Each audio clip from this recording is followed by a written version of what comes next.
मध्य प्रदेश ने खनिज ब्लॉकों की नीलामी में एक नई उपलब्धि हासिल की है, जिससे राज्य को अब तक की सबसे बड़ी रकम 10,000 करोड़ रुपए मिले हैं। इसके बाद मध्य प्रदेश खनिज ब्लॉकों की नीलामी करने वाला देश का सबसे बड़ा राज्य बन गया है। यह सफलता प्रधानमंत्री मोदी के मार्गदर्शन और मुख्यमंत्री डॉक्टर मोहन यादव के नेतृत्व में नए नवाचारों के कारण मिली है। सीएम यादव की नीतियों ने राज्य में खनन क्षेत्र को मजबूती दी। मथुरा में घने कोहरे के कारण भीषण सड़क हादसा हुआ, जहां एक ट्रक ने 2 लोगों को ठोकर मार दी। हादसे में बाइक सवार की मौत हो गई, जबकि एक की हालत गंभीर है। बताया जा रहा है कि हाईवे पर घना कोहरा होने के कारण यह हादसा हुआ।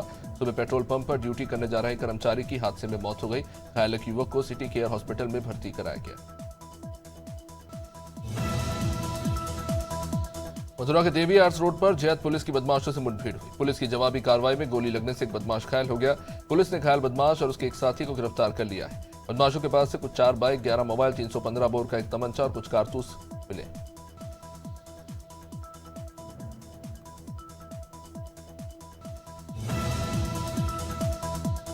शहडोल में महिला मजिस्ट्रेट की कार ने बाइक सवार को टक्कर मार दी। सड़क हादसे में 2 सगे भाइयों समेत 3 की दर्दनाक मौत हो गई। घटना शहडोल रीवा हाईवे के उफरी गांव की। घटना के बाद कार सवार ड्राइवर मौके से फरार हो गया। 3 मृतक बड़ी गुरई गांव के रहने वाले थे। सभी बाजार से वापस अपने घर लौट रहे थे। घटना की जानकारी मिलते ही पुलिस की टीम वहां पहुंची। छत्तीसगढ़ कांग्रेस के प्रदेश अध्यक्ष दीपक बैज की बस्तर पदयात्रा को लेकर गृह मंत्री विजय शर्मा ने बड़ा बयान उनका सामने आया। उन्होंने कहा कि स्थानीय चुनाव से पहले दीपक बैज का पदयात्रा निकालना उनका व्यक्तिगत अभियान है और इसमें कोई परेशानी नहीं। उन्होंने कहा कि चुनाव और वोट की राजनीति से अलग बस्तर की शांति के लिए भी कुछ किया जाना चाहिए।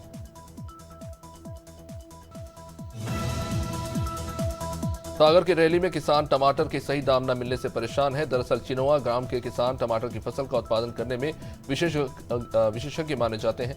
किसानों का कहना है कि वे कड़ी मेहनत और भरपूर लागत लगाने के बाद टमाटर का उत्पादन करते हैं, लेकिन बाजार नहीं मिलने के कारण फसल का सही दाम नहीं मिल रहा। किसान शासन से लंबे समय से टमाटरों के उत्पादन के लिए फैक्ट्री लगाने की मांग कर रहे हैं।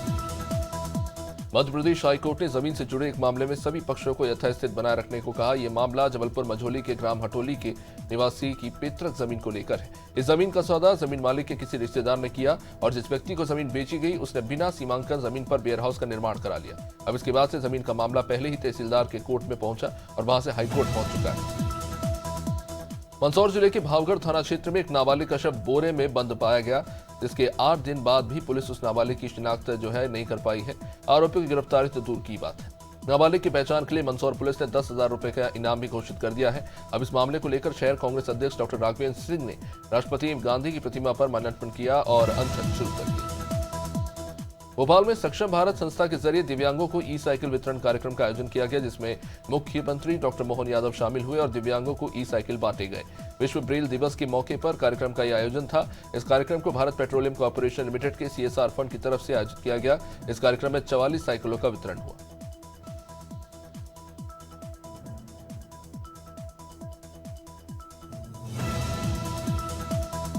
छतरपुर में वन विभाग के डेप्यूटी रेंजर रवि खरे और लकड़ी तस्कर के बीच हुई बातचीत का एक ऑडियो सोशल मीडिया पर जबरदस्त तरीके से वायरल हो रहा है, जिसमें डिप्टी रेंजर रवि खरे पेड़ों की कटाई अपनी जिम्मेदारी पर रात के अंधेरे में करने की बात कह रहे हैं। साथ ही ऑडियो में वो पैसों की लेन देन की बात करते सुनाई दिए हैं।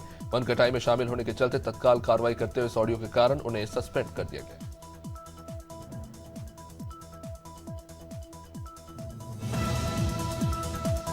मुख्यमंत्री विष्णुदेव साय से मुख्यमंत्री निवास कार्यालय में सुप्रसिद्ध फिल्म निर्माता निर्देशक प्रकाश झा ने सौजन्य मुलाकात की।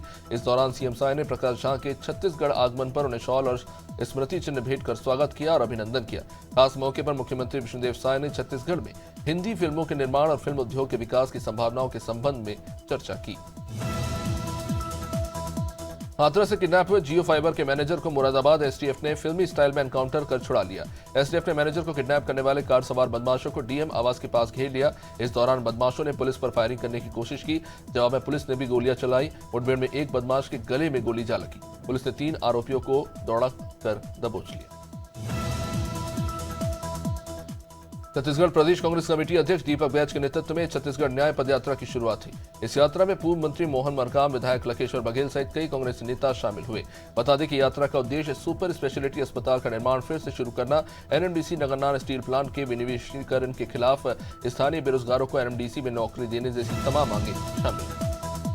लखनऊ में कांग्रेस अध्यक्ष अजय राय ने प्रेस कॉन्फ्रेंस की और शिक्षा मंत्री आशीष पटेल के मुद्दे पर सरकार को जमकर घेरा। उन्होंने कहा कि प्रदेश सरकार के मंत्री पर भ्रष्टाचार के आरोप लग रहे हैं। एसटीएफ पैर में नहीं सीने में गोली मारे। अभी तक एनकाउंटर के नाम पर गुंडों को धमकाया जाता था, लेकिन ऐसा पहली बार हो रहा है कि प्रदेश सरकार के मंत्री को ही धमकाया जा रहा है। मासूम में मेहतारी बंधन योजना में फर्जी तरीके से लाभ लेने वाले की अब छटनी होगी। मेहतारी बंधन योजना के फर्जीवाड़े के खुलासे के बाद जिला कलेक्टर विनय कुमार लंघे ने महिला बाल विकास विभाग को आदेश दिया है कि जिले में जितने भी अपात्र लोग मेहतारी बंधन योजना का लाभ ले रहे हैं, सभी को चिन्हित करके उनका अकाउंट होल्ड किया जाए।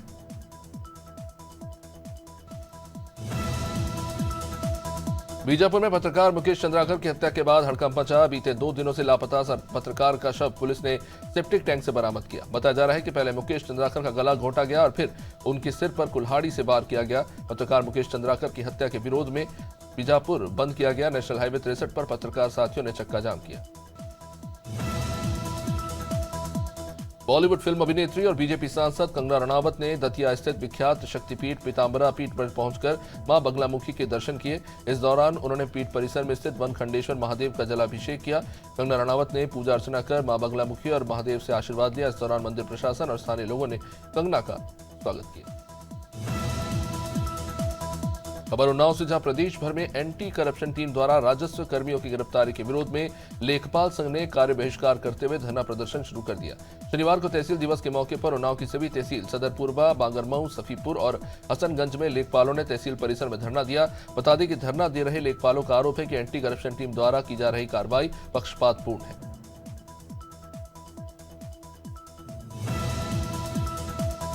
दिल्ली विधानसभा चुनाव के लिए बीजेपी ने उम्मीदवारों की पहली लिस्ट जारी कर दी। इस लिस्ट में कुल 29 नाम है। 16 सीटों पर कैंडिडेट बदले गए हैं, जबकि 13 पर मौजूदा विधायकों को टिकट दिया गया है। नई दिल्ली में अरविंद केजरीवाल के खिलाफ प्रवेश वर्मा चुनाव लड़ेंगे। कालकाजी से आतिशी के खिलाफ बीजेपी ने रमेश बिधूड़ी को मैदान में उतारा है। इसी सीट से कांग्रेस ने अलका लांबा को टिकट दिया है। बता दें कि दिल्ली में विधानसभा चुनाव की तारीखों का ऐलान जल्द होने वाला है। मथुरा का प्रसिद्ध इस्कॉन मंदिर एक बार फिर सुर्खियों में है। इस बार मामला दान और रसीद बुकों से जुड़ा है। मंदिर का एक कर्मचारी मुरलीधर दास, जो कि इस्कॉन के मेंबरशिप डिपार्टमेंट में कार्यरत था, दान के करोड़ों रुपए और रसीद बुक लेकर ही भाग गया। एसएसपी के आदेश पर मुरलीधर के खिलाफ अब केस दर्ज किया गया है।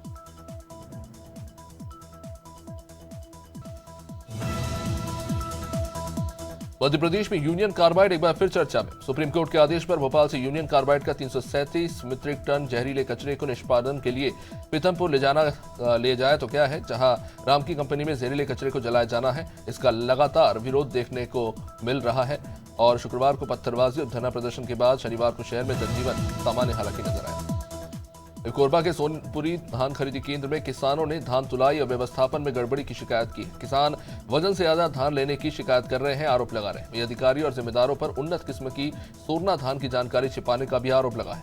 बता दें कि सूखने के बाद ही धान का वजन घट जाता है, इसलिए धान खरीदी के समय 40 किलो धान पर करीब 500 ग्राम धान अतिरिक्त लिया जा रहा है। मुस्लिम समाज में नमाज को पढ़ना काफी जरूरी माना जाता है, चाहे कड़कड़ाती ठंड ही क्यों ना हो। इसके बाद भी लोग सुबह उठकर नमाज जरूर पढ़ते हैं। शनिवार की सुबह महाराजगंज के मझोली गांव में कुछ लोग मस्जिद में नमाज पढ़ने आए थे। अभी वह नमाज पढ़ ही रहे थे कि उनके ऊपर पीछे से एक तेंदुए ने हमला कर दिया और तेंदुए ने 4 लोगों को घायल कर दिया। मस्जिद में मौजूद लोगों ने रस्सी और जाल की मदद से जैसे तैसे तेंदुए को पकड़ा। मध्य प्रदेश में बीजेपी जिलाध्यक्ष के चुनाव को लेकर प्रक्रिया लगभग पूरी हो चुकी है। प्रदेश में करीब आधा दर्जन जिलों में जिलाध्यक्ष के नाम पर सहमति नहीं बन पाई है। एमपी के सबसे बड़े और आपसी खेमेबाजी के कारण ये सब स्थिति बन रही है। सागर जिले में भी जिलाध्यक्ष को लेकर खींचतान है। पहले से ही राजनेताओं की लड़ाई आमने सामने है। गोविंद सिंह राजपूत, भूपेंद्र सिंह, गोपाल भार्गव जैसे तमाम नाम सामने आ रहे हैं। नीमच पुलिस अधीक्षक श्री अंकित जायसवाल द्वारा मादक पदार्थ तस्करी के प्रकरणों में फरार आरोपियों को गिरफ्तार किया गया। इनपुट के आधार पर 2 जनवरी को थाना रतनगढ़ पुलिस टीम के सहयोग से आरोपी शौकीन को चित्तौड़गढ़ राजस्थान से गिरफ्तार किया गया है। गिरफ्तारी के दौरान आरोपी के कब्जे से एक देशी पिस्टल और कुछ जिंदा राउंड जब्त किए गए।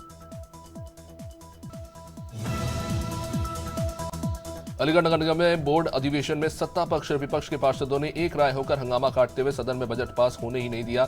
नगर निगम अधिकारियों पर नगर निगम एक्ट और कार्यकारिणी द्वारा स्वीकृत नहीं किए गए प्रस्तावों को सदन में रखना सहित अन्य तमाम भ्रष्टाचार के आरोपों को लेकर इस तरह का विरोध दिखा। पार्षदों ने नगर निगम द्वारा किए गए टेंडरों की जांच कराने की मांग की। हंगामे के बीच बोर्ड की बैठक को स्थगित करना पड़ा।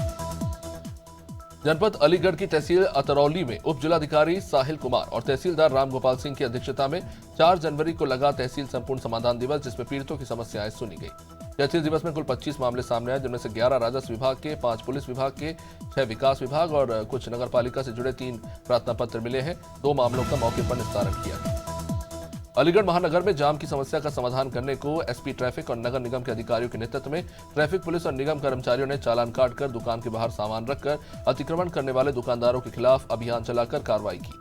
दुकानदारों को भविष्य में फिर से अतिक्रमण करने पर कड़ी वैधानिक कार्रवाई करने की चेतावनी दी गई। अजितमल तहसील में डॉक्टर इंद्रमणि त्रिपाठी जिलाधिकारी औरैया की अध्यक्षता में संपूर्ण समाधान दिवस का आयोजन हुआ, जिसमें कुल 192 शिकायतें की गई।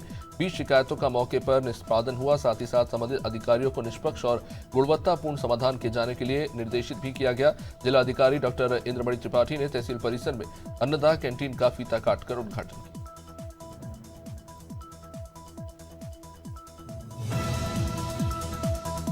छत्तीसगढ़ के बालोद जिले में घरेलू विवाद के चलते पति ने अपनी पत्नी की बेरहमी से कुल्हाड़ी मारकर हत्या कर दी और फिर फरार हो गया। घटना के बाद फरार आरोपी पति केवल साहू को अब गिरफ्तार किया गया है। मामला गरूर थाना क्षेत्र के कंवर चौकी में आने वाले सांगली गांव का है।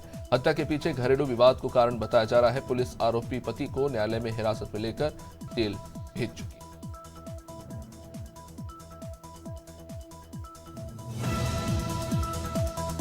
पिंडवाना जिला मुख्यालय के राजकीय बागड़ महाविद्यालय में 7 दिन के एनएनएस शिविर का आयोजन चल रहा है। 7 दिन के शिविर के तहत विभिन्न तरह के कार्यक्रम आयोजित हो रहे हैं। तमाम तरह की गतिविधियां चल रही हैं और समाज सुधार के काम को लेकर चर्चाएं भी हो रही हैं। शिविर में तीसरे दिन डिडवाना थाने के थानाधिकारी राजेंद्र सिंह कमांडो शिविर में अतिथि रहे।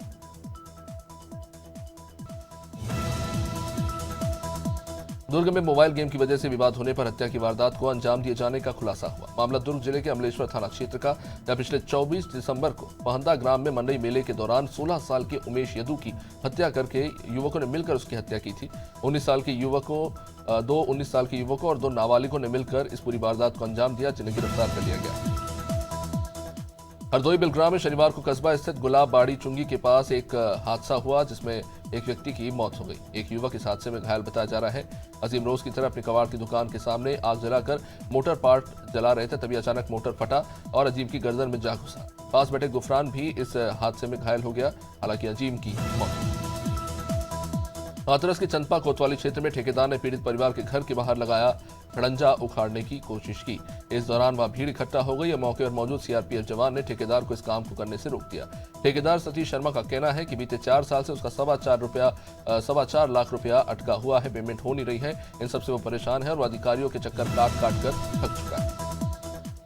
लालगंज तहसील में आयोजित तहसील दिवस का बहिष्कार करना, लेखपालों ने एंटी करप्शन के खिलाफ परिसर में धरना दिया। प्रदर्शनकारियों का यह कहना है कि एंटी करप्शन की टीम अपने गुडवर्क के चक्कर में फर्जी ढंग से लेखपालों को फंसा रही है। अतिक्रमण हटाने की कार्रवाई से जुड़ी राजनीति में भी प्रभावित व्यक्तियों के परिवार वाले लेखपाल से दुश्मनी ठान लेते और उसके बाद उनके खिलाफ साजिश रची जाती है, ये लेखपालों का कहना है।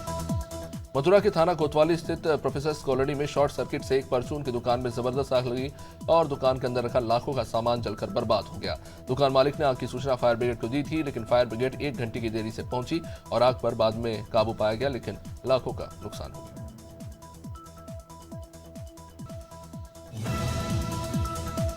सागर में अग्निवीर भर्ती रैली का आयोजन 6 से 13 जनवरी के बीच होना है। इस रैली में भाग लेने वाले अभ्यर्थी बिना किसी परेशानी के पहुंच सके, इसके लिए रेलवे ने ट्रेन चलाने की मंजूरी दे दी है। ये ट्रेन 5 जनवरी से 10 जनवरी के बीच में चलेगी। ट्रेन मुरैना, भिंड, ग्वालियर और डबरा होकर संचालित की जाएगी।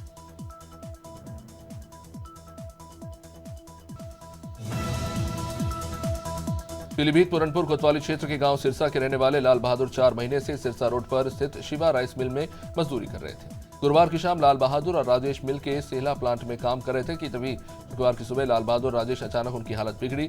लाल बहादुर की मौत हो गई और राजेश की भी हालत अभी फिलहाल काफी गंभीर है। पुलिस ने लाल बहादुर की मौत को लेकर जांच की मांग करते हुए प्रदर्शन शुरू कर दिया।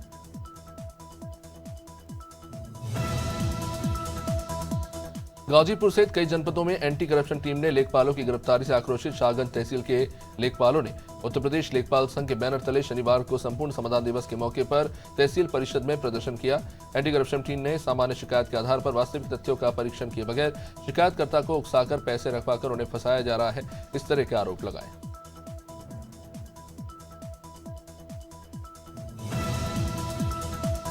पीथमपुर में यूनियन कार्बाइड फैक्ट्री के जहरीले कचरे को नष्ट करने के खिलाफ हो रहे विरोध प्रदर्शन के बीच सीएम डॉक्टर मोहन यादव ने जनहितैषी फैसला लिया। आपको बता दें कि सीएम ने देर रात इमरजेंसी मीटिंग की। इस मीटिंग के बाद सीएम ने कहा कि जन भावनाओं का आदर करते हुए हाईकोर्ट के सामने सभी परिस्थितियां और व्यवहारिक कठिनाइयों को रखेंगे, इसके बाद ही कोई कार्रवाई होगी। दुर्ग में भूमाफिया के हौसले बुलंद हैं। भूमाफिया किसानों से गांव की कृषि भूमि में अवैध प्लांटिंग कर किसानों से भूमि को सस्ते दामों में खरीदते हैं और बिना कॉलोनाइजर लाइसेंस के कृषि भूमि को व्यावसायिक और आवासीय जमीन बताकर दूसरों को ऊंचे दामों में बेच रहे हैं। कुछ ऐसा ही मामला ग्राम पहुवारा से सामने आया। रोड से लगी कृषि भूमि को आवासीय और कमर्शियल भूमि बताकर इन्हें ऊंचे दामों पर बेच दिया। खालिस्तानी आतंकी पन्नू के सोशल मीडिया पर धमकी दिए जाने के बाद केंद्र और उत्तर प्रदेश सरकार ने सभी सीमाओं पर हाई अलर्ट जारी कर दिया है। उत्तर प्रदेश से सटी भारत नेपाल की सीमाओं पर कुंभ मेले की सुरक्षा को मद्देनजर रखते हुए विशेष निगरानी रखी जा रही है। देर रात बहराइच और श्रावस्ती जिले के एसपी ने नेपाल सीमा का निरीक्षण किया और सुरक्षा बलों को चौकन्ना रहने के लिए कहा। छत्तीसगढ़ में पिछले 3 दिनों से कड़ाके की ठंड पड़ रही है। कई जिलों में रात का तापमान सामान्य से कम है। सरगुजा संभाग शीतलहर की चपेट में है। बलरामपुर सबसे ठंडा रहा। मेनपाट में कोहरा छा रहा। यह रात का तापमान 5.2 डिग्री पर पहुंच गया। मैदानी इलाकों में दुर्ग में रात का तापमान सामान्य से 4.5 डिग्री कम रहा। मौसम विभाग के मुताबिक छत्तीसगढ़ में आने वाले 24 घंटों तक न्यूनतम तापमान में कोई बदलाव नहीं होगा। वहीं दंतेवाड़ा में जिला महिला बाल विकास विभाग, श्रम विभाग और पुलिस प्रशासन की संयुक्त टीम ने बड़ी कार्रवाई की। टीम ने कटे कल्याण विकासखंड से 2 बसों से अनाधिकृत तरीके से हैदराबाद जा रहे 180 मजदूरों को बचाया। इनमें बड़ी संख्या में नाबालिग लड़के लड़कियां शामिल थे। इस मामले में महिला बाल संरक्षण अधिकारी ने कहा कि नाबालिगों को मजदूरी के लिए ले जा रहा था, जो कि गैर कानूनी है। राजधानी दिल्ली की नरेला विधानसभा में लोगों ने विधानसभा चुनाव का बहिष्कार कर दिया। बता दें, विधानसभा के बकौली गांव में कुछ सालों में करीब 350 लोगों की जान गई है। सड़क पार करते समय ये मौतें हुई हैं। इस मामले को लेकर गांव के लोगों ने संबंधित विभागों सहित नेशनल हाईवे अथॉरिटी और दिल्ली सरकार से शिकायत की, लेकिन कोई नतीजा नहीं निकला, जिसके बाद ग्रामीणों ने सड़क जाम कर आंदोलन किया। हाथरस में जियो फाइबर के मैनेजर का बदमाशों ने अपहरण किया। जियो फाइबर के मैनेजर के अपहरण का आरोप दिल्ली के कुख्यात टिल्लू ताजपुरिया गैंग पर लगा। अपहरणकर्ताओं ने जियो फाइबर मैनेजर को छोड़ने के एवज में 20 लाख रुपए मांगे। मैनेजर की पत्नी ने कुख्यात टिल्लू ताजपुरिया गैंग के अज्ञात सदस्यों के नाम मुकदमा दर्ज कराया है। फिलहाल पुलिस इस मामले में कार्रवाई करने में जुटी हुई। जबलपुर में तेज रफ्तार का कहर देखने को मिला, जहां कार चालक ने राह चलते लोगों को रौंद दिया। हादसे में 2 लोगों की मौत हो गई, 4 लोग घायल हो गए। घटना विजयनगर थाना इलाके के SBI चौक की है। बताया जा रहा है कि शराब के नशे में धुत होकर कार चालक संजय पटेल ने राह चलते लोगों पर गाड़ियां चढ़ा दी, जिससे 65 साल के एक बुजुर्ग समेत एक अन्य शख्स की मौत हो गई। राजनांदगांव में अखिल भारतीय विद्यार्थी परिषद छत्तीसगढ़ का ये 57वां प्रांत अधिवेशन का आयोजन 3 जनवरी से 5 जनवरी तक किया जा रहा है। अधिवेशन के उद्घाटन मौके पर छत्तीसगढ़ के विधानसभा अध्यक्ष डॉक्टर रमन सिंह, उप मुख्यमंत्री अरुण साव ने अधिवेशन का शुभारंभ किया और फोटो प्रदर्शनी देखी। इस दौरान बड़ी संख्या में अखिल भारतीय विद्यार्थी परिषद के पदाधिकारी मौजूद रहे। इस दौरान रमन सिंह ने कहा, दुनिया का सबसे बड़ा युवा संगठन यदि कोई है तो वो अखिल भारतीय विद्यार्थी परिषद है। वही बाघ प्रदेश, चीता प्रदेश, तेंदुआ प्रदेश के बाद अब मध्य प्रदेश घड़ियाल प्रदेश भी बन गया है। देश के 80% घड़ियाल चंबल नदी में पाए जाते हैं। देश में घड़ियालों की संख्या 3044 बताई जा रही है। मध्य प्रदेश में यह संख्या 2456 है। देश में 80% से अधिक घड़ियालों का घर मध्य प्रदेश है।